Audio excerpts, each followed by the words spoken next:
ഇന്നത്തെ വീഡിയോ ഒരു ബ്രേക്ക്ഫാസ്റ്റ് റെസിപ്പിയാണ്.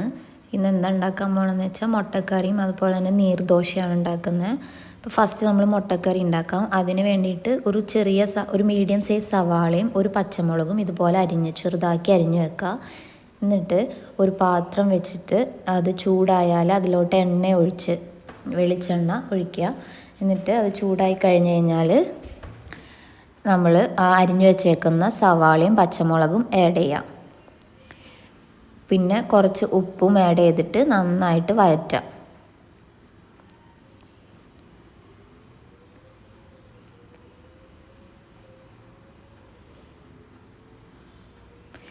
ഈ ഒരു കളറാവണ സമയത്ത് നമ്മൾ അതിലേക്ക് കുറച്ച് ഇഞ്ചിയും വെളുത്തുള്ളിയും പേസ്റ്റ് ഇടാം. ഒരു ബ്രൗൺ നിറമാകുമ്പോഴാണ് അത് ആഡ് ചെയ്യുന്നത്. എന്നിട്ട് നമ്മൾ വീണ്ടും നന്നായിട്ട് വഴറ്റുക.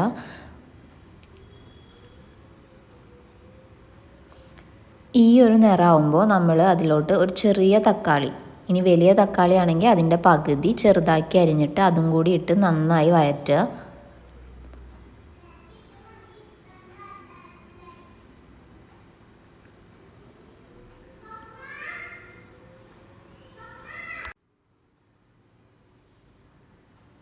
ഇപ്പം തക്കാളിയെല്ലാം നന്നായി വെന്ത് ഉടഞ്ഞിട്ടുണ്ട്. ഇനി നമുക്ക് പൊടികൾ ചേർക്കാം.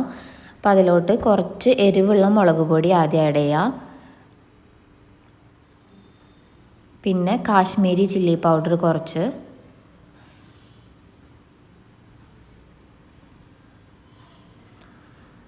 ഗരം മസാല, ഇതെല്ലാം ആഡ് ചെയ്തിട്ട് ഒന്ന് നന്നായി വഴറ്റുക. പൊടികൾ ആഡ് ചെയ്യുന്നത് എപ്പോഴും ലോ ഫ്ലെയിമിൽ വെച്ചിട്ട് വേണം, ഇല്ലെങ്കിൽ പൊടി പെട്ടെന്ന് കരിഞ്ഞു പോകും.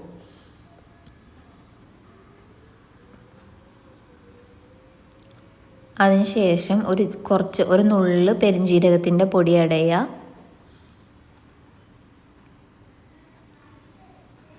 കുറച്ച് മഞ്ഞൾപ്പൊടി വളരെ കുറച്ച് മതി, അത് ആഡ് ചെയ്യുക.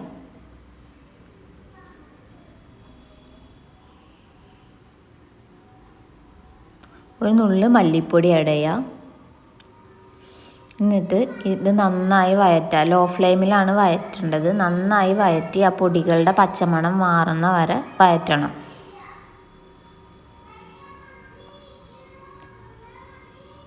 അതിനുശേഷം 3 മുട്ട ഇങ്ങനെ പുഴുങ്ങി വെച്ചിട്ടുണ്ടായിരുന്നു. അത് ഇതുപോലെ വരയിടണം. കത്തി യൂസ് ചെയ്തിട്ട് ഇതേപോലെ വരയണം. അപ്പോൾ ആ മസാല ഒക്കെ ആ മുട്ടയുടെ ഉള്ളിൽ നല്ലോണം പിടിക്കും. ഇത് നമ്മൾ ഇനി ആ മുട്ട ആഡ് ചെയ്തിട്ട് ഇത് നന്നായിട്ട് മിക്സ് ചെയ്ത് കൊടുക്കുക. അപ്പോൾ ആ മസാലകളെല്ലാം ഇതിൻ്റെ ഉള്ളിൽ നന്നായിട്ട് അതിൻ്റെ സ്മെല്ലും ഇതെല്ലാം നന്നായിട്ട് വരും മുട്ടയിൽ. അതിനുശേഷം കുറച്ച് കറി ലീവ്സും കൂടി ആഡ് ചെയ്തിട്ട് നന്നായിട്ട് വഴറ്റുക. അതിനുശേഷം കുറച്ച് തേങ്ങാപ്പാൽ പിഴിഞ്ഞ് വെച്ചിട്ടുണ്ടായിരുന്നു. അധികം വെള്ളം ചേർക്കാതെ പിഴിഞ്ഞ തേങ്ങാപ്പാൽ ഈ വഴറ്റിയ ഈ മുട്ടയും ഈ സവാളയും എല്ലാം കൂടി വഴറ്റിയതിലോട്ട് ആ തേങ്ങാപ്പാൽ ആഡ് ചെയ്ത് കൊടുക്കുക.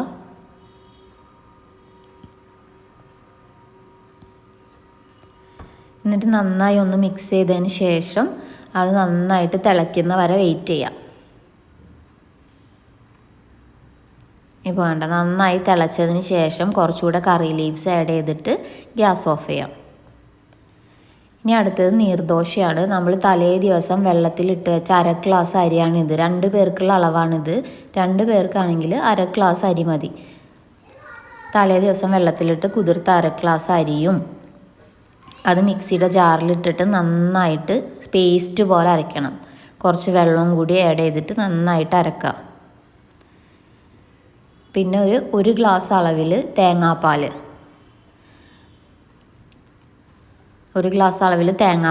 പിന്നെ ആ അരി ഉണ്ടല്ലോ, അരച്ച അരിയും പിന്നെ ഒരു 1/2 ഗ്ലാസ് അളവിൽ വെള്ളവും പിന്നെ ഇച്ചിരി ഉപ്പും കൂടി ചേർത്തിട്ട് നന്നായിട്ട് മിക്സ് ചെയ്യാം. എന്നിട്ട് ഇത് ദോശമാവിൻ്റെ അളവല്ല, നല്ല മോരുണ്ടല്ലോ, മോരും വെള്ളം പോലെ ഇരിക്കണം. ഇത് കണ്ട് ഇത്രയും ലൂസായിട്ടിരിക്കണം.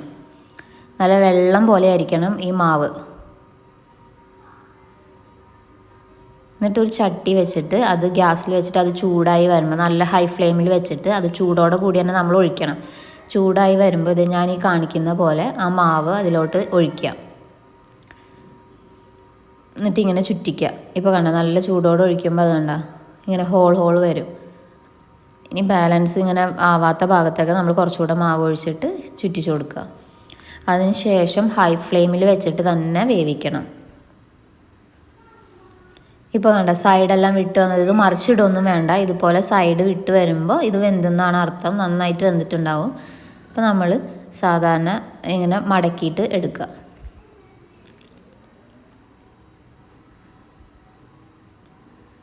സെൻറ്റർ പോർഷൻ ഇവിടെ നിന്ന് ഇങ്ങോട്ട് മടക്കുക. അതിനുശേഷം ഇങ്ങനെ മടക്കി കഴിഞ്ഞാൽ ഒരു ട്രയാങ്കിൾ ഷേപ്പിൽ, നമുക്ക് ഇഷ്ടമുള്ള പോലെ മടക്കാം. ഞാൻ ഒരു ട്രയാങ്കിൾ ഷേപ്പിൽ മടക്കിയെന്നുള്ളൂ. അങ്ങനെ ബാക്കിയുള്ള മാവും അതേപോലെ തന്നെ ചുട്ടെടുക്കുക. ഈ സൈഡ് ഇങ്ങനെ വിട്ട് വരുമ്പോൾ അത് വെന്തെന്നാണ് അർത്ഥം, മറിച്ചിടേണ്ട ആവശ്യമില്ല. പിന്നെ ഞാൻ ദോശയും മുട്ടക്കറിയും കട്ടൻ ചായയും കൂടി കഴിക്കാൻ വേണ്ടി വിളമ്പി.